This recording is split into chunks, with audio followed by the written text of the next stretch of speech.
Somebody who has never done any form of drugs or alcohol or partying or anything like that, I experienced today what DMT is like.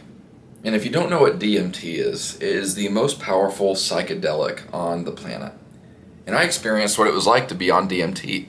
But the thing is, I didn't take any drugs. All this was breath work. And I want to tell you exactly what I experienced on this trip that I went on. But a little bit of a backstory really quick. I came to Austin, Texas for a few days for a 3-day business, personal brand, identity, and inner work event with Nick Camadina. I don't know if you guys know who that is, but he's a business and identity leadership mentor online. And so that's who was hosting the event. So I came to this event expecting breathwork to take place on day 2, which is today. And so breathwork is essentially where you're laying down, and we're in like a room full of 200 people. So this is exactly what happened. We're all laying down, and the breathwork begins with music playing, and we have to breathe once in our abdomen, so, and then a second time in our chest, and then, and we do that for 30 minutes straight, really quickly. And that releases natural DMT from our lungs into our brain, and that can help us feel certain things, help us get past pain, and really uncover some things that we might be dealing with deep down inside that we didn't know that we were dealing with. And that's exactly what happened to absolutely everybody in that room. I am going to tell you exactly what happened to me. And maybe I'll tell you a little bit about what happened to some other people as well today.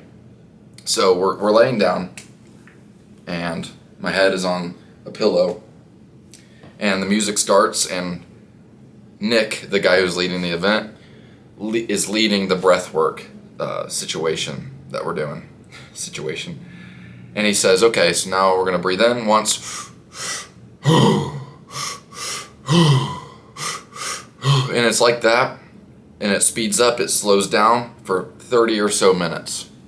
And so when we're doing that, in the first minute of doing this, to the beat of the song, I start feeling lightheaded, like I'm gonna pass out. But I never passed out, I kept going. And that's when I started feeling a tingling sensation in my arms and hands first. And then I felt it go up in my chest or my neck and into my head. And at this point, I was like, okay, that's kind of weird. And everything in my mind was telling me to stop because this feeling wasn't right.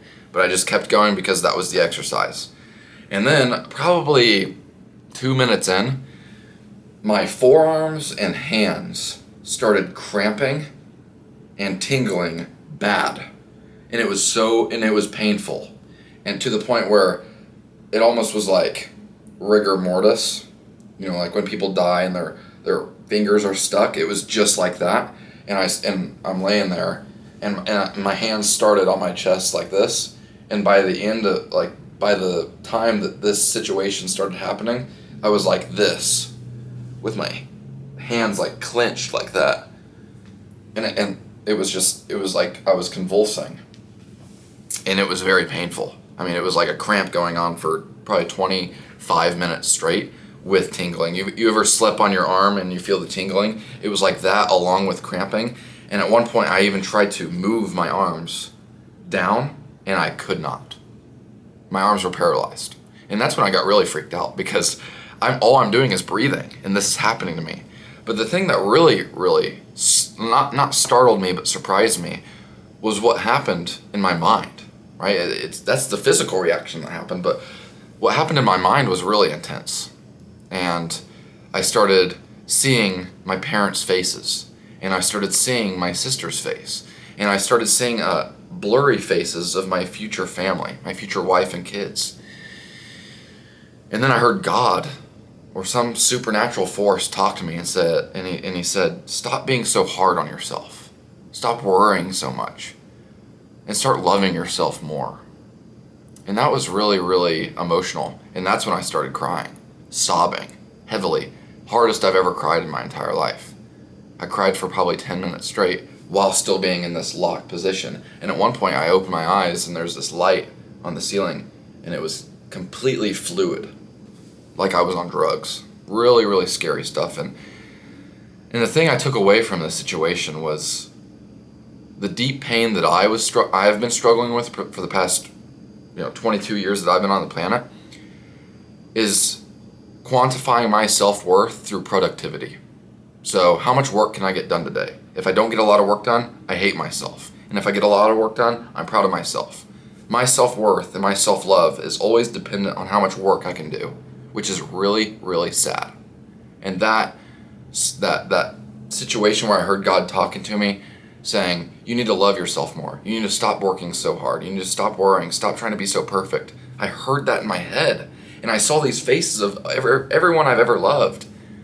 And I decided that my main mission and what I realized when we were doing this breath work was that I needed to love myself more and through that become the man who is a leader and serves the people I love, the faces that I saw, my parents, my sister, everyone else in my family, my future family, my wife and kids in the future.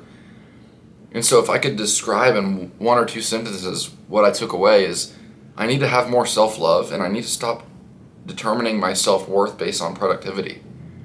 And this today changed my life. And it was all just because we breathed heavily for so long. I mean, there were people crying, yelling in there, screaming. It was really, really intense. So I realized that I've got a lot of deep-rooted pain that was let out today during that session of breath work. And it's because I've, for so long, determined my self-love and self-worth based on how much work I can do. And that was really sad. And I let out so many emotions, and I was cramping, and I was in pain. And I was like, I was making that noise a lot just because it hurt my arms and hands. And I started crying at the end, and it was really intense. And so I just wanted to share my experiencing natural DMT through breathwork. And it changed my life because I saw my deep-rooted pain. And it was what I needed to get to the next level in my life and serve the people I love. So I hope you enjoyed this and found some value in it and found it interesting, because that is exactly what happened to me today.